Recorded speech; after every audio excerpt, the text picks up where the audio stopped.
नमस्कार. असा विचार कधी मनात आलाय का की फक्त सकाळी लवकर उठून आपलं आयुष्य, हो, पूर्ण आयुष्य बदलू शकतं? आज आपण रॉबिन शर्मा यांच्या द 5 AM क्लब या पुस्तकातील याच शक्तिशाली विचाराबद्दल जाणून घेणार आहोत. चला तर मग सुरुवात करूया. आपल्यापैकी बऱ्याच जणांना हा अनुभव येतो नाही का, की डोळे उघडल्या उघडल्याच दिवसाची धावपळ सुरू होते. कशासाठीच वेळ मिळत नाही आणि आपण फक्त घडणाऱ्या गोष्टींवर प्रतिक्रिया देत राहतो. ही भावना खूप सामान्य आहे आणि आज आपण याच समस्येवर एक सोपा उपाय पाहणार आहोत. आणि हेच तर या पुस्तकाचं मुख्य वचन आहे. रॉबिन शर्मा म्हणतात की दिवसाची सुरुवात कशी होते यावरच आपला संपूर्ण दिवस आणि अखेर आपलं आयुष्य अवलंबून असतं. तर मग ही सकाळ आपल्या नियंत्रणात आणायची कशी? फरक समजून घेण्यासाठी ह्या 2 सकाळ बघा. एकीकडे आहे प्रतिक्रियात्मक सकाळ, म्हणजे उठल्या उठल्या मेसेज तपासणे, घाई गडबड आणि तणाव. आणि दुसरीकडे आहे हेतुपुरस्सर सकाळ, जिथे मन आणि शरीराला मजबूत करण्यासाठी शांतपणे वेळ दिला जातो, ज्यामुळे एक स्पष्टता आणि फोकस मिळतो. फरक अगदी स्पष्ट आहे नाही का? बरं, मग ह्या सगळ्या बदलाचा पाया काय आहे? तो आहे दिवसाचा पहिला तास, पहाटे 5 ते 6. हा वेळ स्वतःच्या विकासासाठी सर्वोत्तम मानला जातो, कारण तेव्हा संपूर्ण जग शांत असतं आणि आपल्या कामात कोणताही अडथळा नसतो. शर्मा यांनी हे सगळं ज्ञान आहे ना, एका फार सुंदर गोष्टीतून सांगितलं आहे. एक संघर्ष करणारा कलाकार आणि एक निराश उद्योजक एका रहस्यमय अब्जाधीशाला भेटतात, आणि तो अब्जाधीश आपल्या यशाचं एकच रहस्य सांगतो: पहाटे 5 वाजता उठण्याची सवय.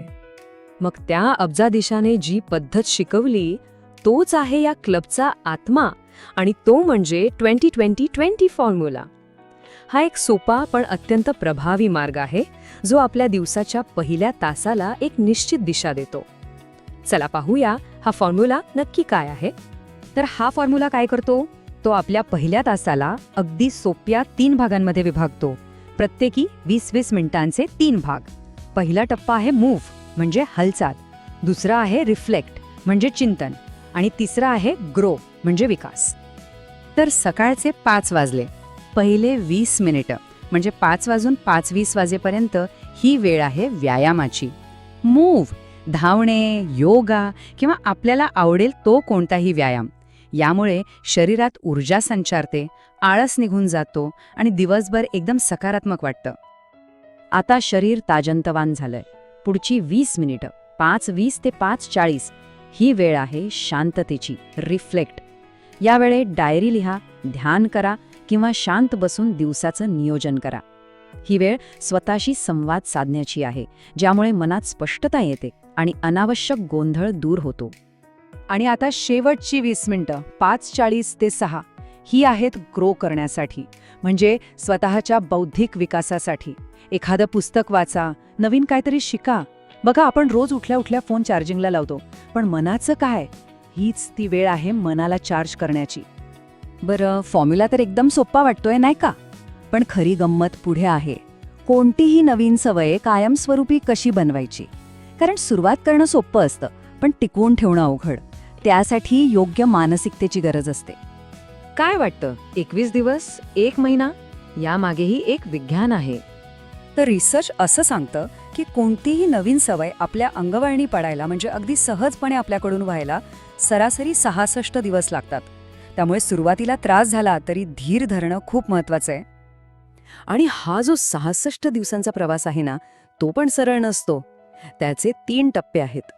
पहिला टप्पा खूप कठीण, जिथे आपलं मन आणि शरीर दोन्ही या बदलाला विरोध करतं. मधला टप्पा तर आणखी गोंधळात टाकणारा. मनात शंका येतात, हे आपल्याला जमेल का?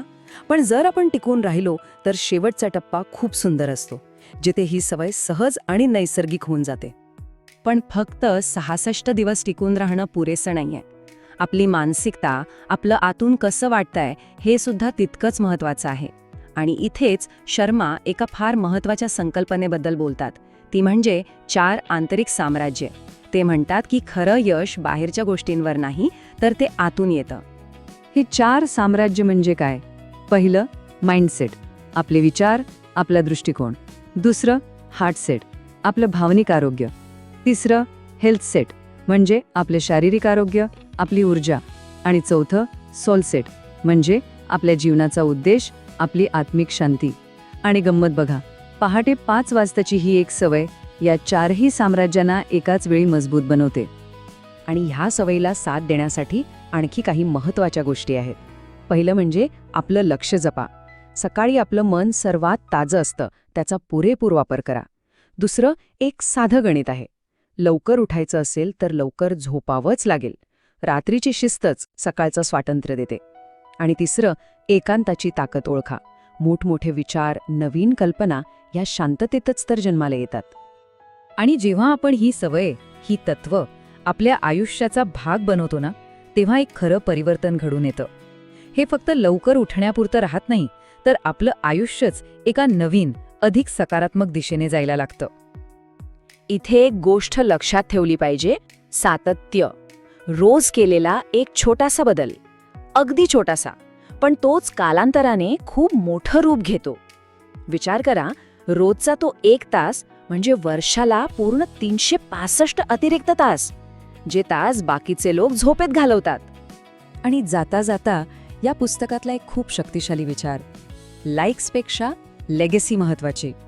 आजच्या जगात जिथे सगळे सोशल मीडियावरच्या लोकप्रियतेमागे धावत आहेत, तिथे हे पुस्तक आपल्याला आठवण करून देतं की आपलं लक्ष क्षणिक प्रसिद्धीवर नसावं, तर काहीतरी चिरस्थायी, काहीतरी अर्थपूर्ण निर्माण करण्यावर असावं. तर मग हा सगळा विचार ऐकल्यावर एक प्रश्न नक्कीच मनात येतो. दिवसाची सुरुवात जर अशा एका शांत आणि अर्थपूर्ण तासाने झाली, तर आपल्या आयुष्यात काय काय बदलू शकेल, यावर नक्की विचार करा.